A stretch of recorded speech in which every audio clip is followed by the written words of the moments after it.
तेव्हा आरुषण ते आले सायखेड्याचा पूर बघायला. इकडं सायखेडा चौफुली आहे, तिकडे एवढं पाणी साचलंय. पाण्यात नकर जाऊ आरुष, किती पूर आलाय ना. पाण्याका नको जाऊ, पाण्याका नको जाऊ. आर्यन पूर पाहिला तो किती आहे, केवढा पूर आहे, केवढा.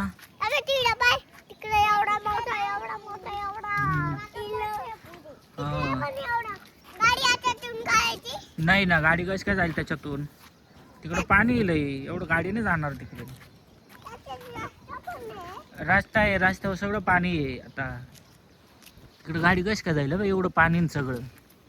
तेव्हा आर्यन दिसतंय तुला एवढं पाणी. हा नको, पाण्यात नको जाऊ, नको जाऊ. अजून पाणी वाढणार आहे,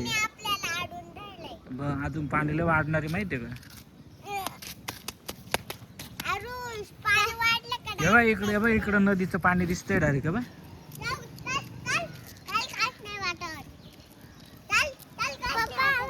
काहीच नाही वाटत, नको जाऊ मध्ये. अरे नको रे, तिकडं नाही. पाण्यामध्ये वाघ आला. काय काय का